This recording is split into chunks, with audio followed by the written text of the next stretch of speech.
के संतानों के रूप में मेरे निज आत्मा, उस आंतरिक प्रकाश की खोज करो जो सदा शांत है और सभी दुखों से परे। ध्यान मनुष्य की अपनी निजी संपदा है, अपना निजी धन है जिसको कि छीना नहीं जा सकता।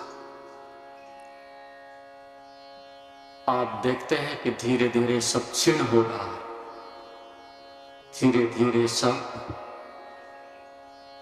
जो कुछ भी प्रकृति ने आपको दिया है, शरीर, आयु, स्वास्थ्य, धन, सम्मान, सामाजिक साधन, वे सब छिन्न होते जा रहे हैं। और जो छिन्न होता है उसको हम संपदा नहीं कह सकते। जो आपका है वो निजी है, और जो सदैव रहेगा वही आपकी वास्तविक संपदा है, वही आपका सौंदर्य है, वही आपका परम धन है। इसलिए इस बात को दृष्टि में रखते हुए आप जीवन भर कुछ भी इकट्ठा करें, लेकिन वो कबाड़ ही इकट्ठा होता है, कूड़ा दान का ढेर ही बढ़ता है, उससे और अधिक कुछ भी नहीं बढ़ता। इसलिए एक जीवन है जो हम आवश्यकता के लिए जीते हैं, और एक जीवन है कि जो हम ध्यान के लिए, आनंद के लिए जीते हैं। एक तल शरीर का है जहाँ हम उतना ही लें प्रकृति से, उतना ही लें हम अस्तित्व से जितने की हमारी कम से कम रिक्वायरमेंट है। क्योंकि जब आप लेते हो तो ऋणी भी होते हो, और जब ऋणी होते हो तो उसको उतारने के लिए, वापसी करने के लिए आपके पास कुछ भी नहीं। इसलिए जिससे आप जितनी अधिक सेवाएं ले लेते हो, प्रकृति से अधिक लेते हो, तो प्रकृति कुपित होती है, क्रोधित होती है। तो हम प्रकृति का एक संतुलन बनाए रखने के लिए इस प्रकार के प्रयास हमने किए थे कि हम जितना ले उतना तो कम से कम वापस कर दें। लेकिन हम जब ऐसा नहीं कर पाए, ऐसा हम नहीं कर रहे हैं, तो एक संतुलन बिगड़ जाता है, एक वर्तुल टूट जाता है, एक धारा बिगड़ जाती है, और उस वर्तुल के टूटने को, उस धारा के टूटने को हम नरक कहते हैं, दुख कहते हैं। तो प्रकृति के रहस्य को समझना, उनको जानना और उनका शरीर के लिए क्या उपयोग हो सकता है, उसको सही दिशा में उसका प्रयोग करना, ये एक ध्यान की, योग की कला है। इसलिए मुक्त पुरुष का अर्थ होता था जिसने जो लिया है माँ से, बाप से, प्रकृति से, गुरुओं से, शास्त्रों से, उस सब को वह वापिस लौटा देता। और जब वापिस लौट जाता है तो जैसे तराजू सामने होती है और उसका जो कांटा होता है जब मध्य में आ जाता है, न पलड़ा इधर को झुकता न उधर को झुकता, उस अवस्था को ही मोक्ष की अवस्था कहते हैं। आवागमन से मुक्ति हो गई उसकी अवस्था कहते हैं। और गृहस्थ का अर्थ है कि आप लिए जा रहे हो, लिए जा रहे हो, लिए जा रहे हो, और दूसरों के कर्ज के नीचे, ऋण के नीचे दबे जा रहे हो। जब से तुम्हारी श्वास आरंभ होती है तब से लेकर के अब तक यदि ईमानदारी से आप देखें, स्वीकार करें, कितने लोगों से कितना ले चुके हो, और ले रहे हो, और चूस रहे हो, और शोषण कर रहे हो, धन से, वासना से, शरीर से, अहंकार से, पद से, कितने रूपों में आप लंबार लगा रखे हैं चारों तरफ, और उसके बीच में आप दबे हुए हो। इतना ऋण दूसरों का इकट्ठा करने के बाद आत्मा का फूल नहीं खिलता, अस्तित्व की सुगंध नहीं आती, प्रेम का शिखर आपके अस्तित्व को नहीं छूता। इसलिए तो ग्लानि होती है, आंखें नीचे रहती हैं। इसलिए मुक्त पुरुष का अर्थ है कि जिसने आदान प्रदान प्रकृति से जो लिया था उसको भी वापस लौटा दिया, क्योंकि शरीर प्रकृति की संपदा है और शरीर जो दे सकता था उससे उतना ले लिया कि अब मुक्त होने के लिए वो पंख हमें मिल गए, शरीर से वो हमें शक्ति मिल गई और हमने उस शरीर को अपने बंधन से मुक्त कर दिया। शरीर को बंधन से मुक्त करना कोई साधारण बात नहीं है, क्योंकि वो तुम्हारा घोंसला है, वो तुम्हारी प्राथमिक आवश्यकता है, वो तुम्हारे जीवन को चलाने का एक अनिवार्य उपकरण है। और मुक्त पुरुष का अर्थ है कि अब शरीर से बहुत कुछ ले लिया है, इन आंखों से, इंद्रियों से, प्राण से, बुद्धि से बहुत कुछ ले लिया है, अब तो इसको विश्राम दे देना चाहिए। इसलिए मैं प्राय कहा करता हूं, इस चक्की पर हम खाते चक्कर, इस चक्की पर हम खाते चक्कर, मेरा तन मन जीवन जर्जर, हे कुंभकार, अब मत इस मिट्टी को हैरान करो, अब मत मेरा निर्माण करो। कितने जन्मों से तुम लिए फिर रहे हो उस मिट्टी को, कितने जन्मों से गधे की तरह से तुम खींच रहे हो इस बिस्तर को अपनी पीठ पर रख करके।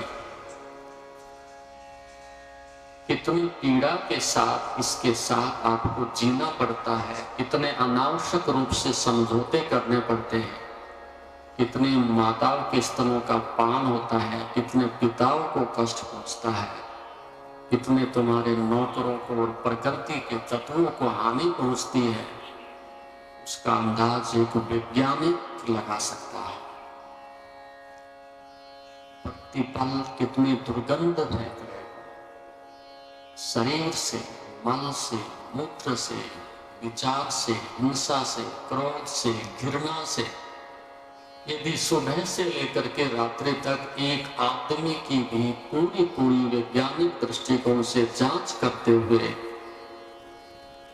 24 घंटे में उस व्यक्ति के शरीर और मन से जो कचरा निकला है उसका ठीक ठीक अनुमान लगाया जा सके, तो अपने आप में एक आदमी इतना जहर फेंकता है 24 घंटे में कि 1 दर्जन आदमियों की मृत्यु हो सकती है।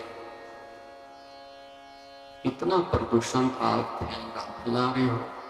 तो मुक्ति का अर्थ ये नहीं कि घृणा हो गई संसार से, मुक्ति का अर्थ ये नहीं है कि व्यक्ति जीवन से घृणा कर रहा, उस व्यक्ति को, मुक्त पुरुष को, सजग व्यक्ति को, ज्ञानी पुरुष को दिखाई पड़ता है कि 24 घंटे इस प्रकृति को कितनी क्षति मेरे से पहुंच रही, इस शरीर को कितनी पीड़ा पहुंच रही, मेरे से जुड़े हुए भाई बंधु सगे संबंधियों को भी कितना कष्ट पहुंच रहा है, और कितना सुख आज तक आपने पहुंचाया अपने बेटे को, पत्नी को, मित्रों को, उसका अनुमान भी तुम लगा सकते हो। तुम्हें चाहता कोई नहीं, लेकिन मजबूरी दोनों की ऐसी मजबूरी है कि हम एक दूसरे को ढो रहे हैं, क्योंकि जब भी 2 आदमी मिलते हैं तो आदमी के माध्यम से 2 दुख और पीड़ाएं सघन होती है। मनुष्य रह रहा है इसलिए नहीं कि सुख मिल रहा है, इसलिए नहीं कि कोई आनंद मिल रहा है, कि कोई शांति मिल रही है।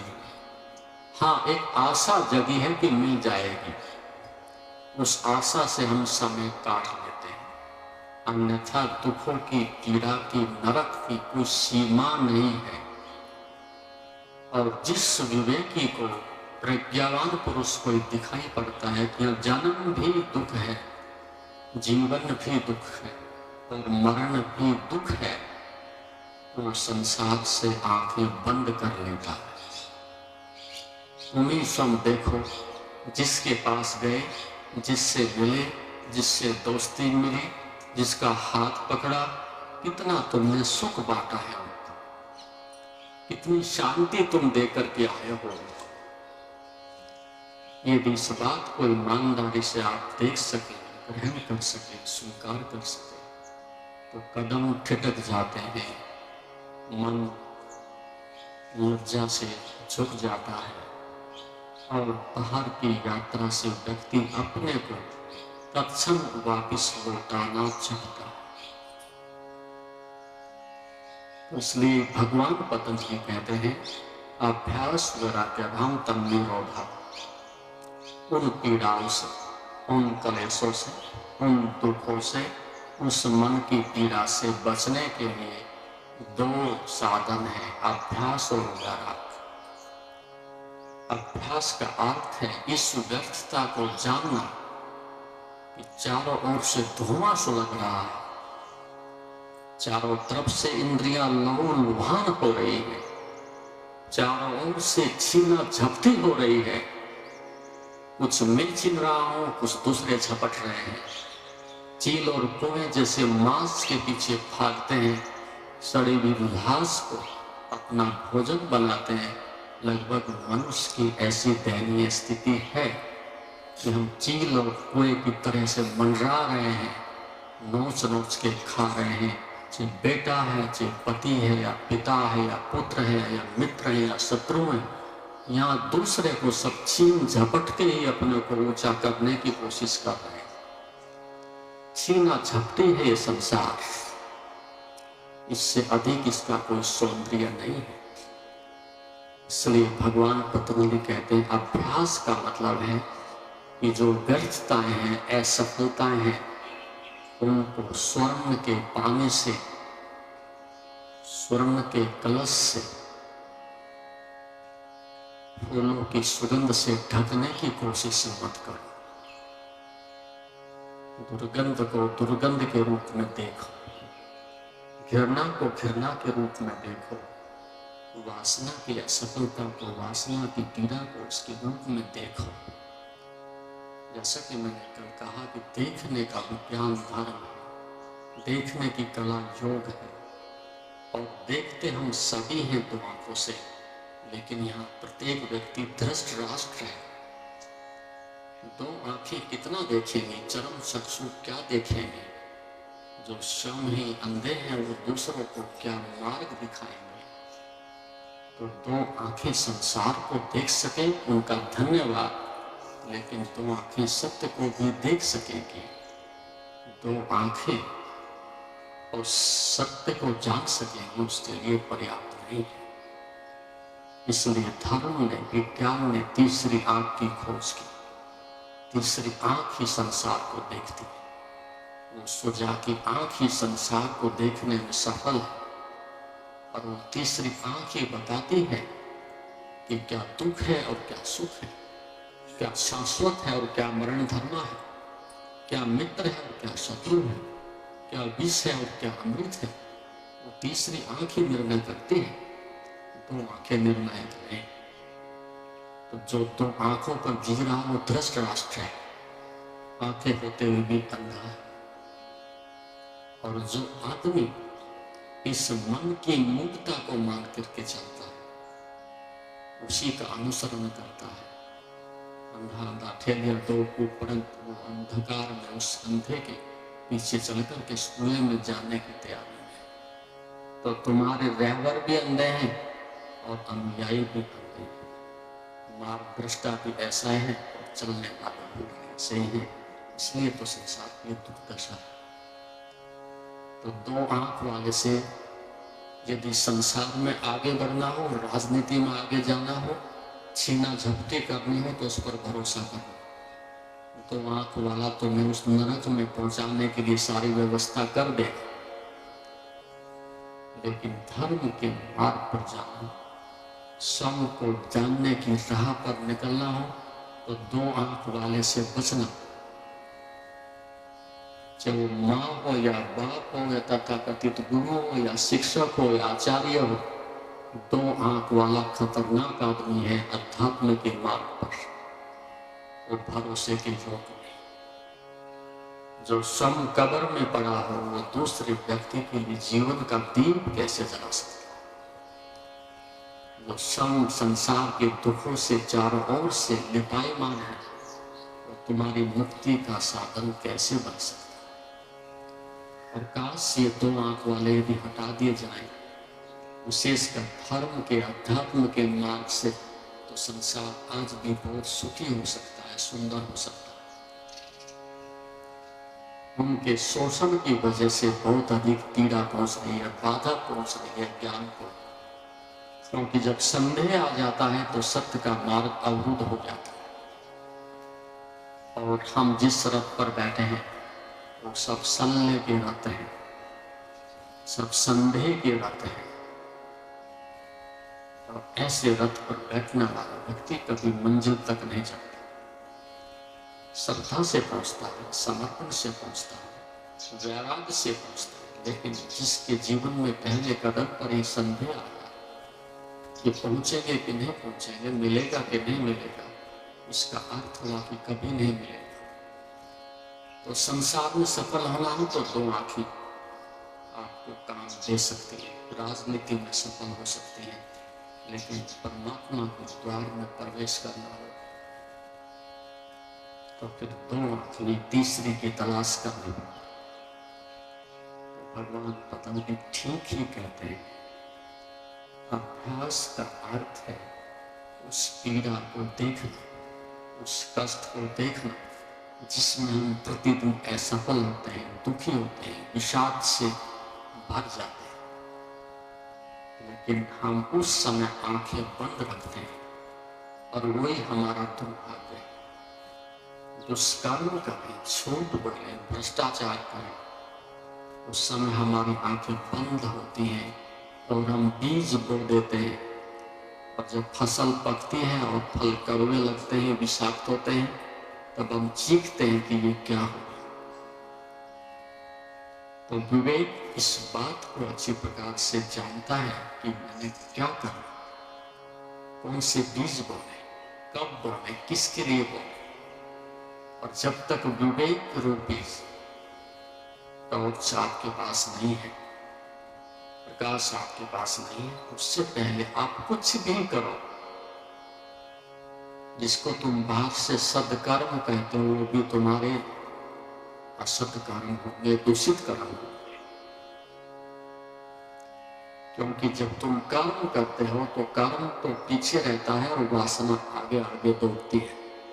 और ऐसा आदमी मंदिर जाए तो दुष्कर्म कर रहा है, ऐसा आदमी यज्ञ करे तो दुष्कर्म कर रहा है, ऐसा आदमी ध्यान करे तो दुष्कर्म कर रहा है। कई बार आके कहते हैं साधक ध्यान बहुत दिनों से करते हैं, फैक्ट्री तो अच्छी चलती है, कई वर्ष से ध्यान कर रहे, नौकरी तो मिलती है, कई वर्ष से ध्यान कर रहे, बीमारी तो ठीक होती नहीं। ध्यान रखना वह गुरु खतरनाक है जो चमत्कारी हो।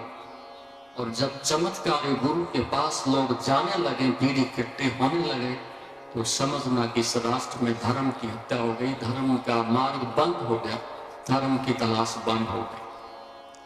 और जब से इस देश के दुर्भाग्यशाली लोग, मंदबुद्धि लोग, पाखंडी लोग, स्वार्थी लोग, जो धन, पद, बीमारी और अनेक प्रकार की चीजों से ग्रसित लोग से भरे हुए लोग इस प्रकार के गुरुओं के पास जमावड़ा लेकर के बैठने लगे, तभी से इस देश का धर्म की जो तलाश थी, जो उसका द्वार था, उसका सौंदर्य था, वो बंद हो गया। और यहाँ ऐसा ही होता रहा कि भभूति के पीछे भाग रहे। भभूति दुनिया में कम है, यहाँ तो चारों तरफ भभूति भभूति है। और है क्या? शरीर जल के भभूति बन जाता है, वासनाएं जल के भभूति बन जाती हैं, चारों तरफ दुख, दरिद्रता और हिंसा की धूल उड़ रही है, तो भभूति तो यहाँ वैसे ही काफी है। और कहने किसी के पास कम नहीं, दो अंगूठे मिल भी जाएंगे तो जीवन कितने दिन चलेगा दो अंगूठे से। लेकिन ये मूर्खता हमारे यहाँ के व्यक्ति को दिखाई नहीं पड़ती। जिनको हम पठित लोग कहते हैं, उनके पास भी कोई समझ नहीं, कोई आंख नहीं। ठीक से पूछा जाए तो इस देश को गड्ढे में गिराने वाला व्यक्ति तथाकथित जिसको हम पठित कहते हैं, वही इसको गिराने में अपनी भूमिका अदा करता रहा। क्योंकि सरल आदमी, भूल आदमी, गांव का आदमी क्या जानता है कि कौन पंडित है कौन ज्ञानी है। लेकिन जब वहां का तथाकथित पंडित जाता है और ज्ञानी व्यक्ति जाता दिखाई पड़ता है तो फिर पूजा करने के लिए वो भी उस लाइन में लग जाते हैं कि इतना बड़ा आदमी चला गया, हम क्या हो सकते हैं। और वो सही होगा निश्चित रूप से यदि वो वहां तक जा रहा है। ऐसा हुआ कि एक गुरु ने अपने शिष्य को, भक्त को, उसकी सेवाओं से खुश होकर के, प्रसन्न होकर के उसको एक गधा दान में दे दी कि तुम ले जाओ उसको, तुम्हारे आजीविका का साधन बना रहेगा। और उसकी गरीबी ऐसी थी, परिस्थितियां ऐसी थी कि गधे की आजीविका ही उसको 2 रोटियां दे सकती थी। उसने कई वर्ष तक उस गधे से चाकरी कराई, उसकी पीठ पर माल ढोया, अपने जीवन को आगे चलाया। राजस्थान के किसी मरुस्थल में एक दिन ऐसा हुआ कि गधा काफी समय से कमजोर था, घास भोजन उसको पर्याप्त नहीं मिल रहा होगा और वो दम तो हो गया। और आप भी अच्छी प्रकार से जानते हैं कि बाप में व्यक्ति को धन छुपा हुआ दिखाई पड़ता है, आत्मा छुपी हुई दिखाई नहीं पड़ती। यदि बेटा बाप की सेवा करता है तो 1% अपवाद है कि आत्मा दिखाई पड़ती है और प्रेम दिखाई पड़ता है, इसलिए करता हूं। बाप के अंदर धन गड़ा है इसलिए सेवा करता, पत्नी में भासमान सौंदर्य चमड़ी दिखाई पड़ती है इसलिए उसकी चापलूसी करता। कठोर है, कटु है, लेकिन कहना पड़ता है। कौन किसकी सेवा करता है? अपनी सेवा कराने के लिए हम दूसरों की सेवाओं का आडंबर रचते हैं। तो गधे ने सेवा की और जब मर गया तो गधे के मरने से पीड़ा नहीं, गधे से कुछ आ रहा था इससे पीड़ा हुई और वो रोने लगा, क्योंकि जो स्रोत थे, साधन थे रोटी के, आजीविका के, वो छिन गए गधे के माध्यम से। आजीविका चल गई। अब वो रो रहा है बैठ करके उस रेगिस्तान में, उस रेत में, और रोते रोते उसके मन में इतना तो रहा कि चलो उसकी कब्र तो खोद देता हूँ, चील को ये खाएंगे, बदबू फैलेगी, एक खड्डे में दबा देता। किसी से कुदाल ली, गड्ढा खोदा, दबाया, ऊपर थोड़ा पानी छिड़का, थोड़ा सा साफ स्वच्छ किया, फिर पकड़ के माथा होता रहा। आसपास की भीड़ निकल रही थी, देखा कि वे व्यक्ति बहुत व्यथित है और कब्र के साथ बैठा है। साल इसके गुरु की कहीं देह शांत हो गई, कोई प्रियजन इसका बिछुड़ गया। इस प्रकार से तो व्यक्ति ने धन के लिए रोता है, न संसार के लिए रोता है। जरूर कुछ ऐसी घटना घटी होगी। कोई भी आके पूछे ये हुआ क्या, वो कुछ ना बताए, केवल रोए। और मूड लोग जो है किसी के रोने में क्या है इसको ज्यादा नहीं देखते, वो अपना गणित स्वयं बैठा लेते हैं कि सोचा शायद गुरु का शरीर छूट गया होगा और उसके वस्त्र भी कुछ ऐसे ही थे, तो उन्होंने उस कवर के ऊपर 5 रुपए चढ़ा दिए। दूसरा आया, उसने देखा कि पहले से कवर के ऊपर 5 रुपए चढ़े हैं, तो उसने भी 10 रुपए डाल दिए और सायंकाल तक उस कवर के ऊपर रुपयों का ढेर लग गया। और उसने जब देखा कि इससे अच्छा तो धंधा कुछ है नहीं, गधे के पीछे दिन भर भागना पड़ता, भोजन देना पड़ता, सुरक्षा जुटानी पड़ती, और अब अपने आप शिकार मेरे दरवाजे तक आ गया। और उसने फिर उस रोने को जारी रखा ऊपर ऊपर से। कोई पूछे क्या हुआ, फिर तो उसने कहा कि मेरे जीवन का जो सबसे बहुमूल्य था वो छिन गया, जो श्रेष्ठतम था वो चला गया। बताए कुछ नहीं, जो श्रेष्ठतम था चला गया। लोग अनुमान ये लगा के फकीर के कपड़े पहन रखे, गुरु का शरीर शांत हुआ। और वर्षों में देखते देखते वहां एक दिव्य भवन, आलिशान व्यवस्थाएं और 24 घंटे भंडारे और नाच गाना, सब कुछ सुंदर बना, भजन कीर्तन चला और दूर दूर तक ख्याति फैल गई। और कुछ समय के बाद उसका गुरु यात्रा पर निकला उस गांव में ठहरा। लोगों ने कहा कि यात्रा दूर रहेगी जब तक उस मंदिर के दर्शन नहीं करेगा और साधु से नहीं मिलेगा। उसके मन में भी जिज्ञासा जगी, यार ऐसा कैसे हो गया। जाके देखा, शिष्य को पहचाना, ऊपर से नीचे तक देखा और अलग कमरे में ले जाके कहा कि भले आदमी, इस प्रकार का चमत्कार कैसे हो गया और इतने कम दिनों में इतनी सफलता कैसे मिल गई। ये तो कल्पना से अतीत है और मैं समझ नहीं पा रहा हूं कि ये सत्य देख रहा हूं कि सपना देख रहा हूं। बोले नहीं, सपना नहीं, सत्य है जो आप देख रहे हो। लेकिन हुआ कैसे? बोला वो गधे ने जब तक जीवित था रोटी खिलाई और जब वो मर गया तो उसने मेरे लिए एक राजा जैसी जिंदगी बना करके दी। उसकी कब्र बनी, उसकी कब्र ने मुझे यहां तक पहुंचा दिया और उसकी पूजा हो रही है और मैं मजे ले रहा हूं। कब्र में गधे की पूजा और मुझे आनंद मिल रहा है। उसने हंसते हुए कहा फकीर ने कि मैं भी इसीलिए मजे लेता रहा, मुझे भी इसीलिए आनंद आता रहा कि वहां पर जहां तुम जिस आश्रम में रहते थे उस गधे की मां मर गई थी, वहां पे मैंने ऐसा ही चलाया हुआ और गधे की मां थी। तो लगभग इस हिंदुस्तान की हालत ऐसी हो चुकी है कि कब्र पर हमारी जिंदगी जीवित है, लाशों पर हम अपने जीवन को बिता रहे हैं। तो फिर वहां धर्म की, क्रांति की, योग की, ध्यान की बात बेईमानी हो जाती है। इस राष्ट्र को डुबोने में बहुत लंबी श्रृंखला है और बड़ा षड्यंत्र है। उन लोगों को न हम सजा दे सकते, न सलाह दे सकते, न हम कह सकते, न उनके साथ बैठ सकते और न उनसे दुश्मनी कर सकते। ऐसी एक विषम परिस्थिति बन चुकी है। दुश्मनी करो तो जो थोड़ा बहुत कर सकते हैं वो भी समाप्त हो जाएगा और मित्रता करो तो उसके सहयोग में हमारी भी दुष्टतापूर्ण एक आहुति डल जाएगी। लेकिन फिर भी आप लोग यहां तक आ गए हो तो एक मार्ग निकालने के लिए, उस ध्यान के दीपक को जलाने के लिए कोशिश कर देनी चाहिए। कोई तो बचे, कहीं तो बचे, उसका प्रयास आपको करना होगा। मैंने रात में चर्चा की थी, भागो मत, डरो मत। इतनी स्वतंत्रता तो देश में अभी भी है कि तुम अपना दीपक जला सकते हो। बची एक चिंगारी, चिता जलाया दीप, हुई आरती के त्यागी, शंख खोजिया सीख। शंख खोज सकते, चिता पर जाने की जरूरत अभी नहीं है। प्राण है, चेतना, बुद्धि है, विवेक जगा सकते हो तो दीप जलाए। चिता के लिए हम क्यों दुखी?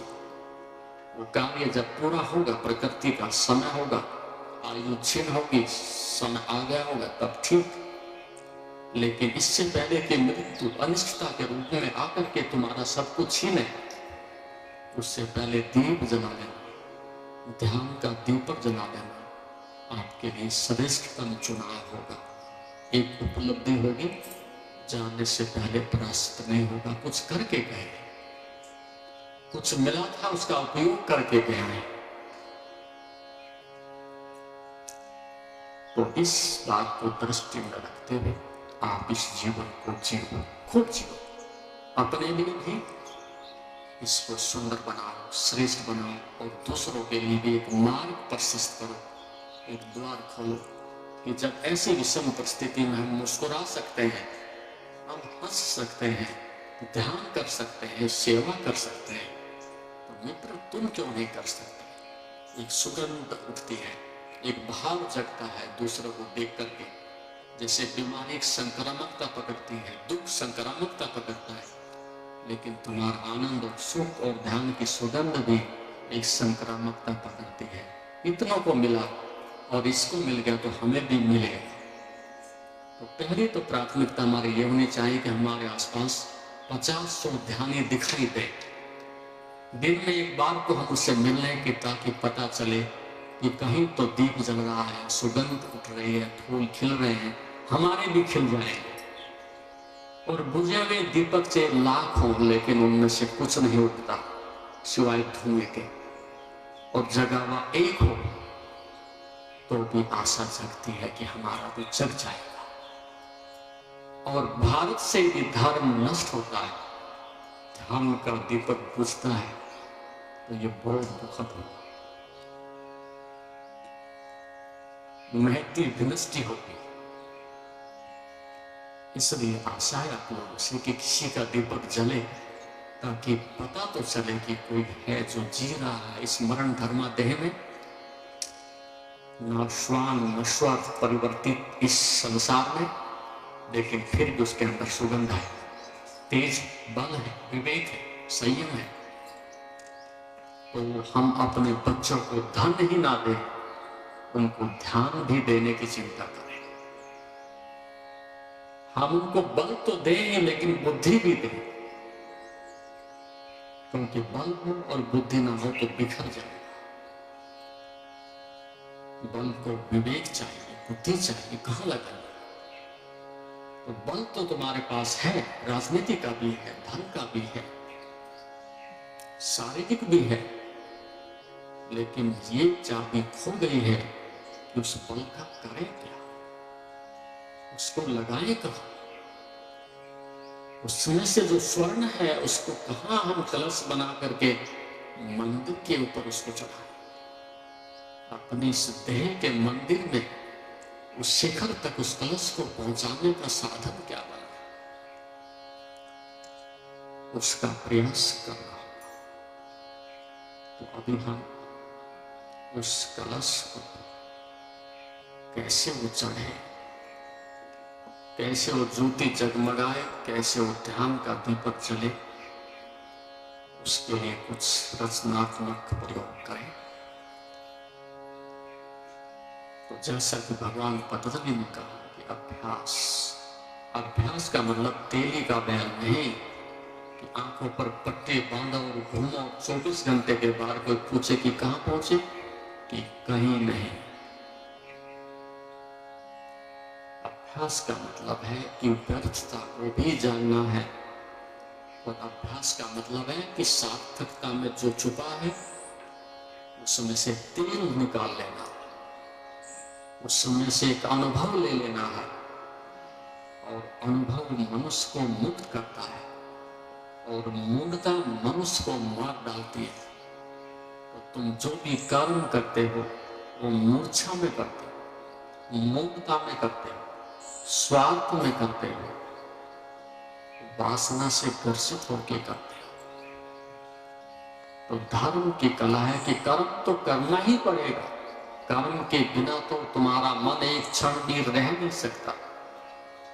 सोते हुए भी कर रहा है, जागते हुए भी कर रहा है, निष्कर्म की भक्ति जल रही है, उसे तुम नहीं रोक सकते, चाह करके भी नहीं रोक सकते। कर्म तो होगा, लेकिन सदकर्म कैसे बने, दिव्य कर्म कैसे बने, मुक्त हो जाए संसार के बंधन से, वो कर्म निष्काम कैसे बने, उसके लिए आप ज्ञान प्लस ध्यान साथ में ले आइएगा। कर्म तो हो लेकिन ध्यान पूर्वक हो, अभ्यास तो हो लेकिन प्रज्ञा पूर्वक हो, ताकि हम जब पीठ फिर रही हो तो हम उसको अलविदा कह सके कि तुम जाओ। जो तुम्हारा सारभूत था वो ले लिया, और जो निसार था वो वापिस लौट जाए प्रकृति में। उसको हम दिव्य कर्म कहते हैं। ऐसा कर्म नव एंड हियर, अभी और यही मुक्ति है। आज तक आपने एक कर्म भी ऐसा नहीं किया जिसमें से सार लेकर के ये कहा कि जाओ, तुम्हें देखा, उल्टा पलटा चारों ओर से परखा, और जो मेरी आत्मा को गौरवान्वित कर सकता था, ऊंचा उठा सकता था, वो मैंने चुन लिया, और जो निसार था उसको छिलकों को फेंक दिया। तुम जाओ। एक कर्म भी यदि तुम्हारी आयु आज 80 वर्ष भी हो गई, जिंदगी में एक कर्म भी ऐसा नहीं हुआ जिसमें से तुमने सार ले लिया हो, अनुभव को निचोड़ लिया हो। आंखों पर पट्टी होती है, मूढ़ता छिपी रहती है, वासना के फुहारे फूटे हुए होते हैं, इस पर तुम कर्म कहो, ये दुष्कर्म हुआ। तो कर्म और ध्यान का जहाँ मिलन होता है उसको हम मुक्ति कहते हैं, मोक्ष कहते हैं। ये कला तुम्हें सीखनी होगी। इस कला को तुम्हें पहले कदम पर ही तुम गलत होते हो तो मंजिल तो गलत होनी ही है। तो इसलिए सावधान हो जाइएगा, सजग हो जाइएगा कि कर्म दिव्य बने, कर्म मोक्ष के लिए तुम्हारा मार्ग प्रशस्त करे। उसके लिए कर्म प्लस ध्यान करूंगा, भागूंगा नहीं, लेकिन ध्यान के साथ आंख गड़ाए रखूंगा और देखता रहूंगा। जहां मुझे लगे कि कर्म लड़खड़ा रहा है, कर्म मुझे घसीट रहा है, कर्म मेरी नैतिकता को गिरा रहा है, कर्म मेरे साथ छल कपट कर रहा है, उसी समय उसमें से पीठ फेर लेना।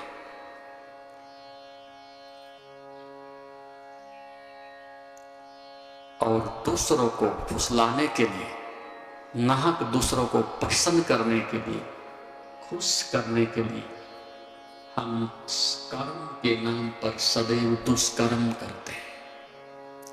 लोग नाराज ना हो जाएं, इसलिए भी हम अधिक पाप कमाते हैं। और ऐसा व्यक्ति अध्यात्म के मार्ग पर कभी भी एक कदम नहीं बढ़ सकता। उस परम सत्य के लिए संपूर्ण संसार की आहुति भी देनी पड़े तो 1% भी कोई भय और संकोच नहीं होना चाहिए। तो साधक का अर्थ है कि सत्य आगे आगे और मैं पीछे पीछे चलूंगा, वो मेरा मार्गदर्शन है। और संसारी आदमी का अर्थ है कि झूठ आगे आगे और सत्य कहीं होगा, उसकी हमें परवाह नहीं। तो सदैव अपने सत्य को आगे रखो।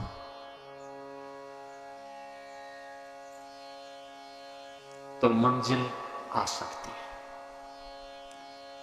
तो उसके लिए आप थोड़ी रीढ़ करके सीधी करें, बैठे और उस सूत्र को अब ध्यान से, विवेक से, पुरुषार्थ से अर्जित करें। उस खोई हुई संपदा को फिर लौटाने की कोशिश करें।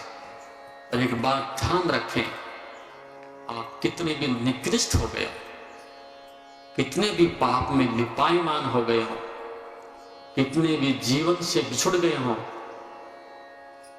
लेकिन एक बात ध्यान रखें, आत्मा के पास आज भी वो क्षमता है, आत्मा के पास आज भी वो प्रकाश है जो तुम्हारे समस्त दुखों को, दुर्गुणों को,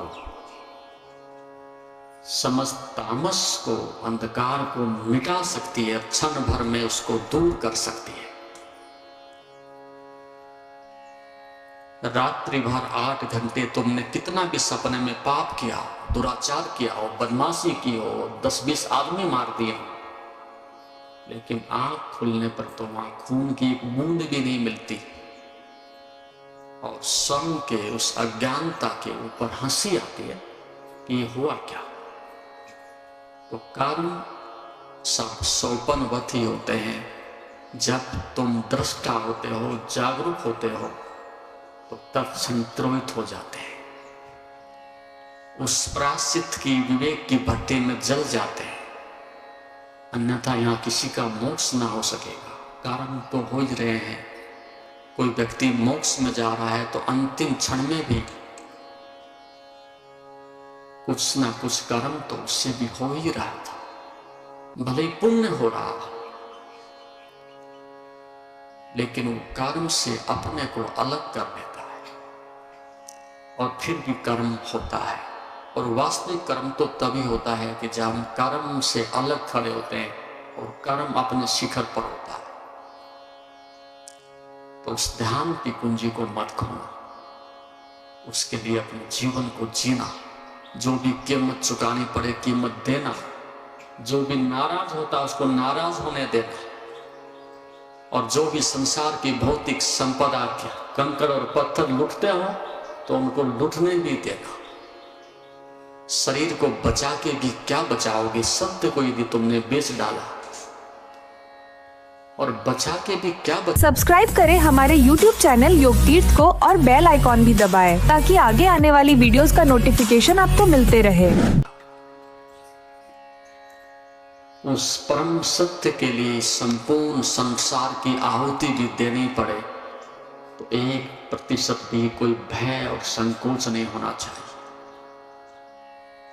तो साधक का अर्थ है कि सत्य आगे आगे और मैं पीछे पीछे चलूंगा, वो मेरा मार्गदर्शन है। और संसारी आदमी का अर्थ है कि झूठ आगे आगे और सत्य कहीं होगा, उसकी हमें परवाह नहीं। तो सदैव अपने सत्य को आगे रखो।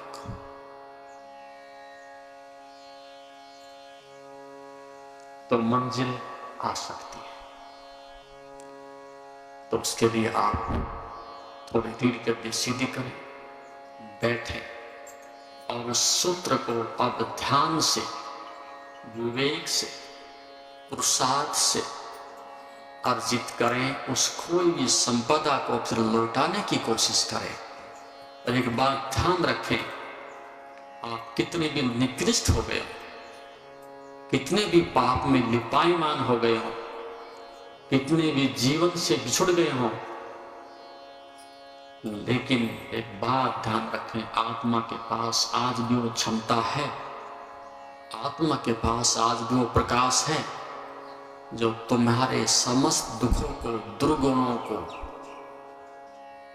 समस्त तामस को, अंधकार को मिटा सकती है, क्षण भर में उसको दूर कर सकती है।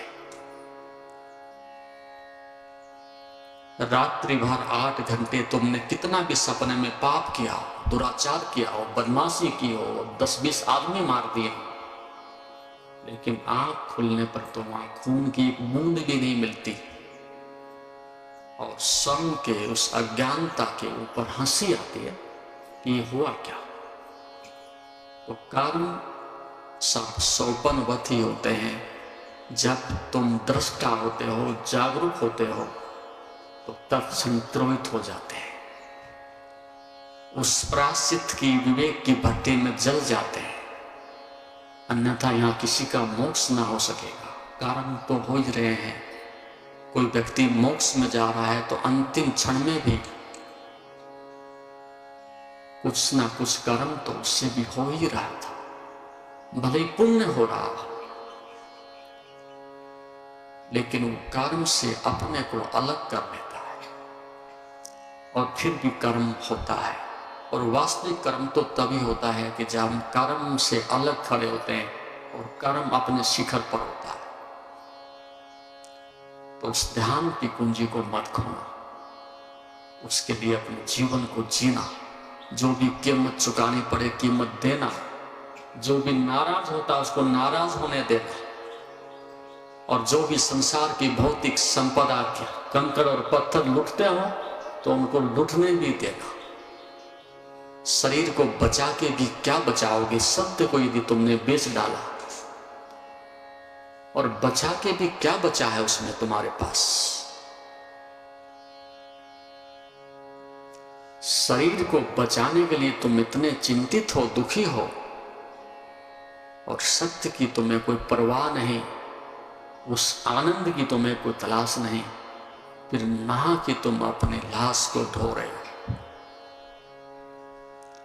तो सत्य की खदान में उतर सको, उस परम सत्य को जान सको, उसके लिए जियो, उसके लिए दांव पर लगाओ। जैसे जुआरी सब कुछ खो बैठता है, दे देता है, तुम भी दांव पर लगाओ, सत्य को लगाओ, प्रेम को लगाओ, पुरुषार्थ को लगाओ, और लगाते चले जाओ अंतिम समय तक। और जिसने लगाया उसने निश्चित रूप से पाया है, वो कभी घाटे का सौदा नहीं होता। सत्य के लिए एक दिन ही तुम दांव पर लगा के देखो, एक दिन ही जी करके देखो, तो उसी दिन पता चलता है कि हमने कितनी अनमोल संपदा व्यर्थ में नष्ट की है, कूड़ेदान पर फेंकी। और जब तक उसकी सुगंध नहीं मिलती, एक किरण तुम्हें नहीं मिलती, उतने से पहले तुम सत्य का, आनंद का आदर भी नहीं करोगे। तो ध्यान एक चिंगारी है जो दीप जला सकती है। और एक बार तुम्हें पता चल जाए कि खोजने वाले में खोजे जाने वाला छिपा बैठा है। जिसको तुम बाहर ढूंढ रहे हो वो अंदर पहले से ही मेरी प्रतीक्षा कर रहा है। तो बाहर की दौड़ उसी दिन रुक जाएगी कि जिसको बाहर खोज रहा हूं अंदर ही बैठा है और सदियों से प्रतीक्षा भी कर रहा है कि मित्र लौट आओ। मित्र बहुत हो गया, भटकने की अब आवश्यकता नहीं, घर में ही खदान है। भिक्षा पात्र लेकर के बाहर भटकने की, मांगने की जरूरत नहीं। इसलिए अधिकांश दो भिखारी आमने सामने खड़े होते हैं। भूखी इंद्रियों से मांगती हैं, भूखी इंद्रियां भी क्षणिक स्खलन को ही समझ लिया है सुख। इस क्षणिक सुख को ही तुम सुख समझ बैठे हो, लेकिन उस महासुख को, उस महाआनंद को जो तुम्हारे अंदर ही है, वो ध्यान उस आनंद को तलाशने की कला है। इसलिए साधक को जिस दिन ये पता चल जाए, एक चिंगारी जग जाए कि न पत्नी थी, न धन था, न पद था, न मित्र थे, न भोजन था, और अकेले झाड़ के नीचे बैठा था और आनंद के झरने बहने लगे और अंदर से ठंडी ठंडी हवा बहने लगी, तो अब पता चलता है कि बिना तिजोरी के भी आनंद हो सकता है। बिना किसी की भीख मांगे किसी द्वार पर सुख के अपने अंदर भी सुख छिपा है। और वो ध्यान से ही पता चलता है कि आंख बंद थी और कुछ नहीं था, और उस अंधकार में आनंद प्रकट हुआ। उस अंधकार में जीवन की ज्योति जली, और तब उस विश्वास की चिंगारी के साथ ही आनंद की खदान की ओर आपके प्राण, आपका मन, आपकी चेतना उमड़ पड़ती है। तो करते रहो ध्यान, उतरते रहो अपनी खदान में, लगाते रहो सब कुछ दांव पर। तो कुछ दिनों में आप पाएंगे कि सब कुछ अंदर था वो भी श्रेष्ठ है, और इसके साथ साथ ये भी पता चलेगा कि जो बाहर था वो भी श्रेष्ठ था। उसकी श्रेष्ठता में भी कमी नहीं थी, लेकिन बीच में एक अज्ञान था, भ्रांति थी, आवरण था, एक वासना का पर्दा था।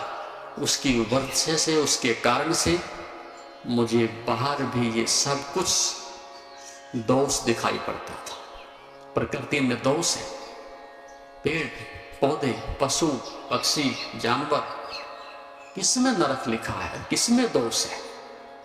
वो तुम्हारा सहयोग करना चाहते हैं, तुम्हारे जीवन की रक्षा करना चाहते हैं, तुम्हें शक्ति देना चाहते हैं, लेकिन तुम शक्ति को यदि खोते हो और नरक निर्मित करते हो तो अपने दुष्कर्म के कारण, अपनी मूर्छा के कारण, अपनी वासना के कारण।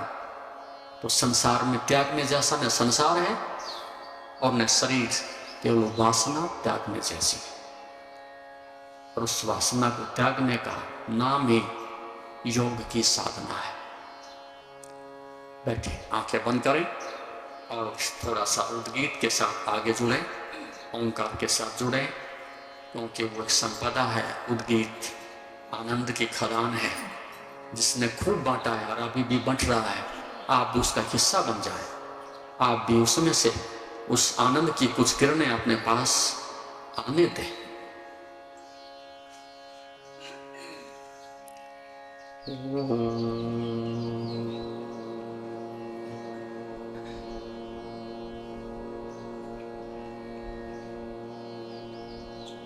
हरिओम। शांत, स्थिर, कोई क्रिया नहीं, कोई संकल्प नहीं, कोई विचार नहीं, कोई ओम शांत। जैसा कि आप जानते हैं, शरीर को स्वस्थ और मन को शांत बनाने के लिए योग ही एकमात्र साधन है। जीवन को योगमय बनाने के लिए व योग दर्शन के मर्म को आत्मसात करने हेतु गुरुदेव के आशीर्वचनों को श्रवण करें। उनके द्वारा दिया गया मार्गदर्शन आपके जीवन में सकारात्मक बदलाव लाएगा। अगर आप पतंजलि योग दर्शन सीखना चाहते हैं और इस प्राचीन ज्ञान को अपने जीवन में शामिल करना चाहते हैं तो हमसे संपर्क करें। हमारे योग सत्र न केवल आपके शरीर को स्वस्थ बनाएंगे बल्कि आपके मन और आत्मा को भी संतुलित करेंगे। अधिक जानकारी के लिए हमें नीचे दिए गए विवरणों पर संपर्क करें। हमारे साथ इस योग यात्रा की शुरुआत करें और अपने जीवन को शांति और सकारात्मक ऊर्जा से भरें। धन्यवाद। आपका दिन शुभ हो। ओम नमस्ते।